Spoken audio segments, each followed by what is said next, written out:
مسلمانوں مد کرو اپنے ماں باپ کی۔ آج ہم دعا کرانے کے لیے پیروں کے پاس جاتے ہیں، عالموں کے پاس جاتے ہیں، میرا شبہ پیر اگر شریعت کا پابند ہے دعائیں قبول ہوں گی، عالم بعمل ہے اس کی دعا کی برکت سے اللہ تبارک و تعالی تمہاری دعا کو قبول کرے گا۔ لیکن کیا ہم نے غور کیا ہے کہ ہمارے ماں باپ راضی ہیں ناراض ہیں؟ اور دیکھو ماں باپ کا مقام و مرتبہ کیا ہے۔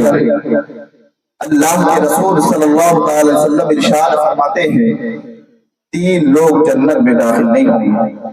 کتنے لوگ؟ 3 لوگ جنت میں داخل نہیں ہوں گے۔ ماں باپ کا نافرمان، شراب کا عادی اور دے کر کے احسان جتانے والا۔ آقا نے فرمایا 3 کل قیامت کے دن اللہ تبارک و تعالیٰ 3 لوگوں کی طرف نظر رحمت نہیں فرمائے گا، ماں باپ کا نافرمان، شراب کا عادی اور دے کر کے احسان جتانے والا۔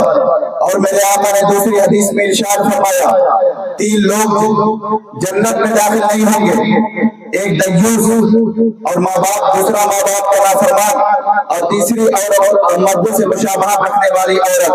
پتہ چلا جو ماں باپ کی نافرمانی کرتے ہیں اللہ کے رسول نے ارشاد فرما دیا اللہ کی طرف نظر رحمت بھی نہیں فرمائے گا، اور جس کی طرف اللہ نظر رحمت نہ فرمائے پھر اس پر نظر غضب ہوگا، اور جس پر اللہ کا غضب ہو وہ اللہ کے عذاب سے کیسے بچ سکتا ہے۔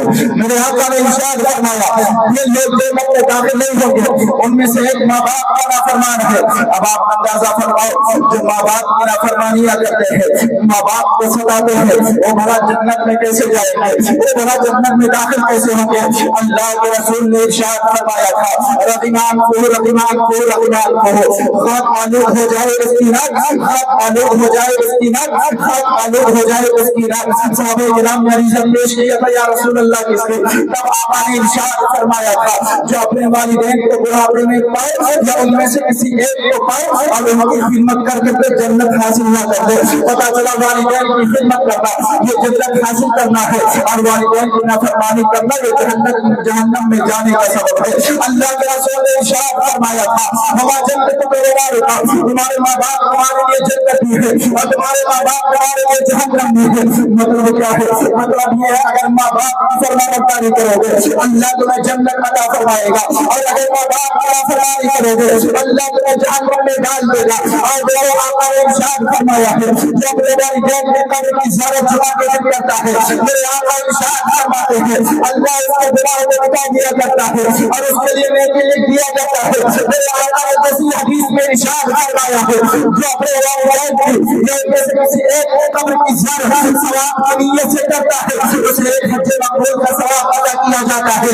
اور میرے آقا ارشاد فرماتے ہیں جو کثرت کے ساتھ اپنے والدین کی قبر کی زیارت کرتا ہے ملائکہ اس کے قبر کی زیارت کرتے ہیں، ملائکہ اس کو قبر پر آتے ہیں۔ اے مسلمانوں میں تمہیں ذہن دینا چاہتا ہوں آج والدین انتقال کر گئے ہیں، ہم تو 4 مہینے یاد رہتے ہیں اور اس کے بعد بھول جایا کرتے ہیں، اس کے بعد ہم قبر پر نہیں جاتے ہیں، اس کے بعد ہم قبر پر حاضر نہیں ہوتے ہیں۔ دیکھو میرے آقا نے کیا انسان فرمایا ہے جو اپنے والدین کی قبر کی کثرت کے ساتھ زیارت کرے گا، جو اپنے والدین کی قبر کی کثرت کے ساتھ زیارت کرے گا ملائکہ اس کے قبر کی زیارت کریں گے۔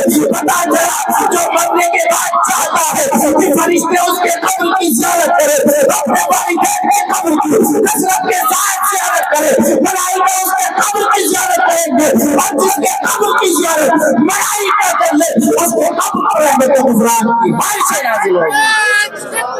سبحان اللہ سبحان اللہ۔ نعرہ تکبیر، نعرہ رسالت، علماء اہل سنت، نعرہ تکبیر، نعرہ رسالت، عظمت والدین، عظمت والدین۔ اور دیکھو ماں کا مقام و مرتبہ کیا ہے، گھبرا رہے ہو تو ختم کر دیں۔ میں نے جس آیت کریمہ کی تلاوت کی ہے اس میں رب نے ارشاد فرمایا وبالوالدین احسانا، والدین کے ساتھ حسن سلوک کرو۔ اما یبلغن عندک الکبر احدہما او کلاہما فلا تقل لہما اف، ان میں سے دونوں کو یا ان میں سے ایک کو بڑھاپے میں پاؤ تو انہیں اف نہ کہو۔ میں آپ سے پوچھنا چاہتا ہوں بڑھاپے کی قید قرآن نے کیوں لگائی؟ کیا جب والدین جوان ہوں تو ان کی نافرمانی کی جا سکتی ہے؟ انہیں اف کہا جا سکتا ہے؟ انہیں ستایا جا سکتا ہے؟ نہیں مسلمان، والدین کی نافرمانی نہیں کی جا سکتی. لیکن یہاں بڑھاپے کی قید اس لیے لگائی کہ عموماً جب والدین جوان ہوتے ہیں تو بچے چھوٹے ہوتے ہیں، بچے والدین کے محتاج ہوتے ہیں، اور بچے عموماً جب والدین جوان ہوتے ہیں تو بچے اپنے والدین سے ڈرتے ہیں. اور جب قرآن نے قید لگا دیا کہ والدین بوڑھے ہو جائے تو انہیں اف نہ کہو، حکمت یہ ہے کہ جب آدمی بوڑھا ہو جاتا ہے تو اسے غصہ بھی زیادہ آتا ہے، ایک بات کو 10 بار کہنے کا عادی ہوتا ہے. اس لیے قرآن نے فرما دیا تمہارے والدین بوڑھے ہو جائیں تو اگرچہ بار بار پر یہ غصہ کریں، اگرچہ ایک بات کو 10 بار کہیں لیکن تمہیں اف نہیں کرنا ہے. اور اس آیت کریمہ میں یہ بات یاد دلائی گئی ہے کہ یاد کرو وہ وقت جب تم گوشت کا لوٹھڑا تھے اور والدین کے سپرد کیے گئے تھے. والدین نے تمہاری ہر طرح سے خیال رکھا، والدین نے تمہاری ضرورتوں کو پورا کیا، والدین نے تمہاری ضرورتوں کا خیال رکھا. بلکہ ہوتا یہ تھا سردیوں کی لمبی لمبی راتیں ہوتی تھی، اگر تم بستر میں پیشاب کر دیا کرتے تھے ماں تمہیں سوکھی جگہ پر سلا دیا کرتی تھی اور خود گیلی جگہ پر سو جایا کرتی تھی. تو اس میں اس بات کو یاد دلایا گیا ہے ایک وقت وہ تھا جب تم گوشت کا لوٹھڑا تھے اور والدین کے سپرد کیے گئے تھے، والدین نے ہر طرح سے خیال رکھا. ایک وقت وہ آئے گا جب والدین تمہارے سپرد ہوں گے، والدین تمہارے سپرد ہوں گے ہڈیوں کے ڈھانچے کی شکل میں، والدین تمہارے محتاج ہوں گے. ایک وقت وہ تھا جب تم والدین کے محتاج تھے، لیکن ایک وقت وہ آئے گا جب والدین تمہاری محتاج ہوں گے. اب اس میں سعادت مند بیٹے کا پتہ چلتا ہے کہ کون والدین کی خدمت کرتا ہے اور کون والدین کی نافرمانی کرتا ہے. اور میں آپ کو بتاتا چلوں اللہ تبارک و تعالیٰ نے ارشاد فرما دیا ہے اپنے والدین کی خدمت بھی کرتے رہو اور اپنے والدین کے حق میں دعا بھی کرتے رہو. الہی میرے والدین کا رحم فرما، جیسے انہوں نے بچپن میں مجھے پالا تھا. اب سوال اس بات کا ہے اللہ تبارک و تعالیٰ نے والدین کی خدمت کرنے کا حکم دیا ہے تو والدین کے حق میں دعا کرنے کا حکم کیوں دیا ہے؟ تو آج یہ میں آپ کو بتاتا چلوں پروردگار عالم جو والدین کی خدمت کرنے کا بھی حکم دیا ہے اور والدین کے حق میں دعا کرنے کا بھی حکم دیا ہے، اس میں حکمت یہ ہے کہ والدین کی خدمت کرتے کوئی والدین کا حق ادا ہی نہیں کر سکتا ہے، کوئی کتنا بھی خدمت کر لے والدین کا حق ادا ہی نہیں کر سکتا ہے. اس لیے پروردگار عالم نے فرما دیا والدین کی خدمت بھی کرتے رہو اور والدین کے حق میں دعا بھی کرتے رہو. اس لیے تم کتنی بھی خدمت کر لو لیکن والدین کا حق ادا نہیں کر سکتے ہو، ارے حق کیا ادا کرو گے؟ ایک صحابی رسول اللہ کے رسول کی بارگاہ میں آتے تھے، آنے کے بعد عیسیٰ پیش کرتے تھے یا رسول اللہ میں نے اپنی والدہ کو ساتھ کھڑا کرایا ہے، کندھے پہ بٹھا کر کے کرایا ہے. یا رسول اللہ کیا میں نے اپنی والدہ کا حق ادا کر دیا؟ جب اللہ کے رسول کی بارگاہ میں انہوں نے میرا عیسیٰ پیش کیا ہے میرے آقا نے ارشاد فرمایا ہے تو پوچھتے ہیں کہ میرے اللہ کیا کرے اپنے والدہ کا حق ادا کر دیا؟ تو سنو تمہاری پیدائش کے وقت تمہاری والدہ نے جتنے جھٹکے برداشت کیے تھے اس ایک جھٹکے کا بھی حق تم نے ادا نہیں کیا ہے. نعرے تکبیر، نعرے رسالت، نعرے رسالت، مسلک اعلی حضرت، خدمت والدین، خدمت والدین. ایک دو واقعہ اس کے بعد بات ختم کیونکہ وقت بہت زیادہ ہو رہا ہے. آج ہم لوگوں سے دعا کراتے ہیں لیکن کیا ہم نے کبھی والدین سے بھی دعا کرائی؟ والدین کی دعا کے بارے میں، والدہ کی دعا کے بارے میں کہا گیا ہے کہ ماں کی دعا بیٹے کے حق میں ایسے ہی ہے جیسے کہ نبی کی دعا امتی کے حق میں. جس طریقے سے نبی کی دعا نہیں ٹالی جاتی ہے اسی طریقے سے والدہ کی دعا بیٹے کے حق میں نہیں ٹالی جاتی. ماں جب دعا کرتی ہے عرش الہی ہلنے لگتا ہے. پروردگار اللہ پوچھتا ہے تو کیوں بھی کہا ہے؟ عرض کرتا ہے پروردگار ایک ماں نے اپنے بیٹے کے لیے دعا کیا ہے اس لیے میں ہل رہا ہوں. رب فرماتا ہے کب تک ہلتا رہے گا؟ عرض کرتا ہے مولا جب تک دعا کو قبول نہیں کر لے گا. رب ارشاد فرماتا ہے تو ہلنا بعد میں شروع ہوا ہے، میں نے والدہ کی دعا بیٹے کے حق میں قبول پہلے کر لیا. کیا ہم نے کبھی والدہ سے دعا کرایا؟ آج ہم مزاروں پہ جا رہے ہیں، مزاروں پہ جانے سے فیض ملتا ہے، اس کا انکار نہیں ہے، لیکن کیا ہم نے کبھی غور کیا ہے کہ ہمارے والدین بھی ہم سے راضی؟ یاد رکھو، اگر والدین ناراض ہیں تو صاحب مزار بھی ہم سے خوش نہیں ہوں گے، اس لیے کہ اللہ کی رضا والدین کی رضا میں ہے اور اللہ کی ناراضگی والدین کی ناراضگی میں ہے۔ میرے آقا نے فرمایا تھا سخط اللہ کی سخط الوالدین، رضا اللہ کی رضا الوالدین، اللہ کی ناراضگی والدین کی ناراضگی میں ہے، اللہ کی رضا والدین کی رضا میں ہے۔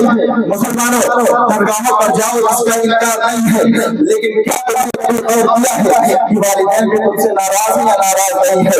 یاد رکھو، اگر والدین ناراض ہیں تو جب اللہ نہیں خوش ہوگا تو صاحب مزار کیسے خوش ہو سکتے ہیں؟ اور اگر تم اپنی والدہ کی دعا کا سہارا لے کر کے جاؤ گے، ہو سکتا ہے تمہاری دعا قبول نہ ہوتی، لیکن تمہارے ماں کی دعا آ جائے گی اور پروردگار عالم تمہاری ماں کی دعا کی برکت سے تمہاری دعا کو قبول کر لے گا، تمہاری پریشانیاں دور ہوتی ہوئی نظر آئیں گی۔